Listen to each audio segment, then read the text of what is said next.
کہ وہ صفدر صاحب کی تقریر کرائیں۔ شکریہ ماسٹر صاحب۔ ہمیں تقریر کے لیے ہمارے ماسٹر مرحوم ریاض صاحب کے بیٹے صفدر صاحب جو جدید فاؤنڈیشن ٹرسٹ سے ہیں، اور میں ان سے درخواست کروں گا کہ وہ آئیں۔ اور میں صفدر صاحب آئیے، میں معافی چاہتا ہوں، کیا کریں، جو سنچالک ہوتا ہے اس کو تو 2-4 باتیں جو ہمیں بولنی پڑتی ہے۔ آئیے صفدر صاحب۔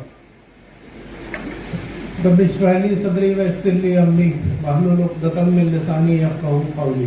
السلام علیکم ورحمۃ اللہ وبرکاتہ۔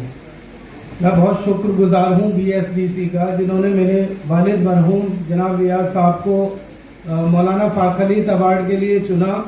اصل میں اس ایوارڈ کے لیے میرے والد کے جو ساتھی ہیں، جو ابھی بھی ساتھ بیٹھے ہیں، خاص طور پر ڈاکٹر الیاس صاحب اور سبت حسن صاحب جو یہاں پر موجود ہیں، اصل حقدار وہ ہیں، کیونکہ میں نے تو ابھی پچھلے کچھ وقت سے اسکول کو دیکھنا شروع کیا ہے، اس سے پہلے یہ پرانے ساتھی ہیں، یہ جڑے ہوئے ہیں۔ تو میں اپنی بات کو آگے بڑھاتا ہوں۔ آج کل جو معاشرے میں خرابی آ رہی ہے وہ ایجوکیشن کم ہونا اور ہمارے شادی بیاہ کو بہت بڑے لیول پر کرنا، یہ ہمارے معاشرے کی اس وقت 2 سب سے بڑی خرابیاں ہیں، اور دونوں ایک سکے کے دونوں طرف کے 2 پہلو ہیں۔ کیونکہ جو پیسہ ہمارا ہے یا تو وہ ایجوکیشن پر خرچ ہوگا یا وہ ہمارے شادی بیاہ پر خرچ ہوگا۔ شادی بیاہ کو ہم نے اتنا بڑا ایونٹ بنا دیا ہے، اتنا بڑا ایونٹ بنا دیا ہے کہ زندگی کا سب سے بڑا مقصد شادی بیاہ کو بہت عالیشان کرنا ہے، اور کہیں نہ کہیں اس میں ہم یہ دیکھتے ہیں کہ ہم جو پڑھائی کا پیسہ ہے، جو بچوں کی پڑھائی پر خرچ ہونا چاہیے، اس پیسے کو ہم کہیں نہ کہیں شادی کے کیٹیگری میں ڈال دیتے ہیں۔ تو اس کا بہت بڑا نقصان یہ ہوتا ہے کہ ہماری شادیاں تو بڑھ رہی ہیں اور ہمارا ایجوکیشن لیول جو ہے، حالانکہ پچھلے 10 سال میں بہت سدھار آیا ہے، الحمدللہ بہت سدھار آیا ہے، لیکن ابھی بھی بہت سدھار کی ضرورت ہے۔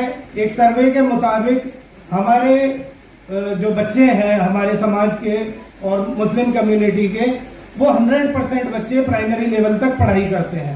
اس کے بعد 8 تک آتے آتے ان کا گراف نیچے آنا شروع ہو جاتا ہے، 10 تک پہنچتے ہیں تو اور کم ہو جاتا ہے، اور 12 کے بعد میں کیول ہمارے 35% بچے ہی آگے جاتے ہیں، یعنی ہمارے جو 65% بچے ہیں وہ کہیں نہ کہیں 12 تک ڈراپ آؤٹ کر دیتے ہیں۔ اس کی وجہ ایک تو گائیڈنس نہ مل پانا صحیح، بہت سارے ہمارے ساتھی ایسے ہیں، بہت سارے والدین جو محنت کرتے ہیں، صبح گھر سے نکلتے ہیں اور رات کو گھر میں گھستے ہیں، ان کے لیے مجبوری یہ ہے کہ وہ اپنی اولاد کو وقت نہیں دے پاتے ہیں۔ کچھ ایسا ہے کہ ایجوکیشن لیول کم ہے تو ان کو یہ نہیں پتا کہ بچے کو آگے کیا کرانا ہے، تو اس کے لیے بڑا دھیان رکھنے کی ضرورت ہے۔ اور اللہ کے واسطے میں یہاں سے آپ سے ایک عہد لینا چاہتا ہوں کہ اپنی شادی بیاہ کو اتنا مختصر کریں۔ اللہ تعالیٰ قرآن مجید میں فرما رہا ہے، غالباً سورہ حجرات میں، کہ فضول خرچی کرنے والے شیطان کے بھائی ہیں اور شیطان اپنے رب کا ناشکرا ہے۔ تو ہمیں یہ دیکھنا ہوگا کہ ہم جو اپنے شادی بیاہ یا کوئی بھی کام، ہم فضول خرچی تو نہیں کر رہے ہیں۔ اگر فضول خرچی کر رہے ہیں تو ہم کہیں نہ کہیں اللہ کی نافرمانی کر رہے ہیں، اور جب ہم اللہ کی نافرمانی کریں گے تو ہمارے ساتھ پریشانیاں آئیں گی، کسی نہ کسی شکل میں آئیں گی۔ ضروری نہیں ہے کہ کوئی ہمیں آ کر پیٹ دے تو ہم کہیں کہ یہی پریشانی ہے، اور بھی بہت ساری پریشانیاں ہمارے اوپر آتی ہیں، ہم حالات دیکھ رہے ہیں، اور آج کے حالات جو پچھلے 1 ہفتے میں گزرے ہیں وہ تو سب کے سامنے ہیں۔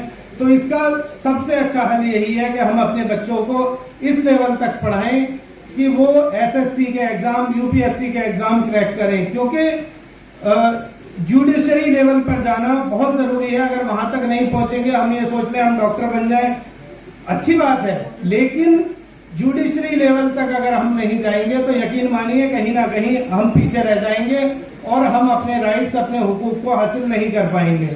تو میں چاہتا ہوں یہاں پر جتنے بھی ساتھی موجود ہیں کہ اپنے شادی بیاہ کو عہد کر کے جائیں یہاں سے، کہ اپنے شادی بیاہ کو بہت سکون کے ساتھ بہت مختصر کریں گے، کیونکہ نبی صلی اللہ علیہ وسلم سے آج کے دور میں جتنی بھی ہم شادی کی رسمیں نبھا رہے ہیں کچھ بھی نہیں ہے، صرف ایک نکاح ہے اور ایک ولیمہ ہے، صرف وہ نبی صلی اللہ علیہ وسلم سے ثابت ہے۔